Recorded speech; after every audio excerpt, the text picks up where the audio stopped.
So we have all these stories about nasty China.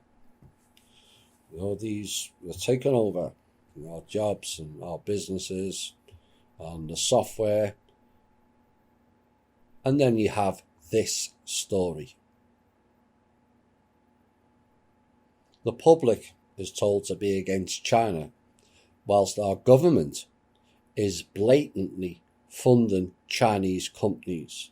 And here's why. Hundreds of millions of US taxpayers' dollars went to Chinese companies from the Paycheck Protection Program, which was designed to help small businesses survive during the pandemic, according to a new report that came out this week. And a review of the PPP loan data by consultancy firm Horizon Advisory found that $192 million of the $419 million in loans were given to more than 125 Chinese-owned or invested companies operating in the United States. Many of the loans were substantial, with at least 32 Chinese-owned firms receiving more than $1 million under the program, totaling between $85 million and $180 million if found. The recipients included Chinese state-owned enterprises, companies that supported Beijing's military development program, firms identified by the United States as national security threats, and media outlets controlled by the Chinese Communist Party, according to the report. Many were based in critical industries such as aerospace, pharmaceuticals, and semiconductor manufacturing. These are sectors that the CCP has slated for aggressive developments to achieve global dominance, with the goal of supplanting competitors in the United States and other countries. And the report concluded that without appropriate policy guardrails and monitoring of US tax dollars intended for relief, recovery and growth of the US economy, there is a significant risk that funds will support foreign strategic rivals, namely China. On the one hand, Mr. Trump is saying we're going to shut down China because of TikTok and it's connected to the Chinese Communist Party. And then, in the other hand, 192 million out of 419 million in loans were sent to Chinese state-owned enterprises, companies that supported Beijing's military development program, and media outlets controlled by the Chinese Communist Party. Really? It beggars belief.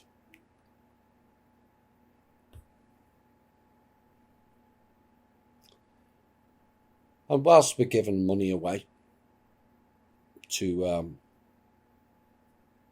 China, then we have another major crisis ongoing in this country. And this is the policies impact this fake virus has created.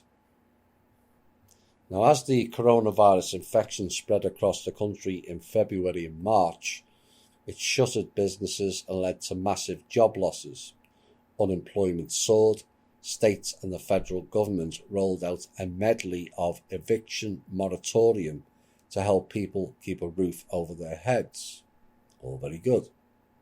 Those bans have already run out in 29 states and are slated to expire in more. And Friday marks the end of the federal eviction ban, which forbids evictions for renters who live in buildings with US government-backed mortgages. And Emily Benford, one of the creators of Princeton University Eviction Lab. Does anybody ask, why is or does Princeton University, with connections to the CIA, have an eviction lab?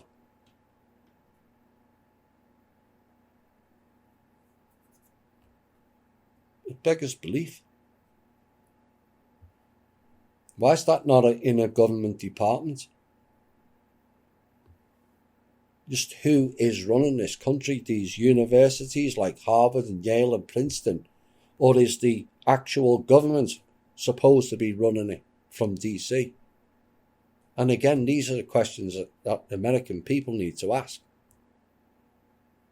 But according to Princeton, that a whopping 28 million Americans could lose their homes in the coming months as these bans expire. For context, about 10 million people were evicted in the 2008 crisis. And the American Apartment Owners Association reported equally dire findings. Around 60% of landlords said that tenants cannot make rent payments, while 80% expressed willingness to work with their tenants to come up with a solution, according to the organisation. And he said, we made it pretty clear to our landlords that people aren't just suddenly going to be able to afford to pay back everything they owe on one day. So it doesn't make sense to create a plan that isn't realistic, according to Alexandria Alvarado, the Association Director of Marketing and Education. Thought this was about housing. Director of Marketing and Education. I thought it was about housing. Again, who's doing what job here? It looks like chaos to me. Well, it is. Now, the association suggested a number of steps for landlords, including checking in with renters, crafting a payment plan and putting it down in writing, contacting mortgage lenders for any relief they can offer, and investigating grace periods and deferments on tax and insurance payments. Or the US government could have given the money to the landlords instead of giving it to Chinese military. Well, there you go again. Common sense, Thomas. You'll have to stop it.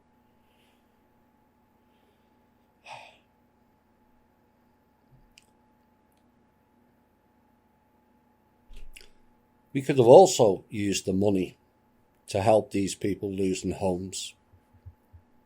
That was used to bail out the Fed to the people instead, which would have actually boosted the economy because it's putting more money into the people's pockets. The more money people spend, it boosts the economy. Common sense again. And the rent itself has ripple effects for the entire community. Don't shit, Sherlock. He was also Benford, who was also a visiting law professor at Wake Forest University. When the rent isn't paid, the mortgage isn't paid, property taxes go unpaid, employees are unpaid, conditions that need repairs are delayed, and the entire community ends up suffering, from the school system to services that the community provides to residents. Give her a Blue Peter badge, for Christ's sake. Captain Obvious. And yet, no one's coming up with a solution. They're all chatting about it, but who's actually fixing it? Now, the House Democrats have pushed for the $100 billion National Rent Assistance Program, which yet again won't go to the people who need it. Oh no. And Senator Kamala Harris, fake name, is also trying to offer relief to renters and homeowners, and her housing plan would forbid evictions and foreclosures for a year and give renters 18 months to return outstanding payments. What about the landlords?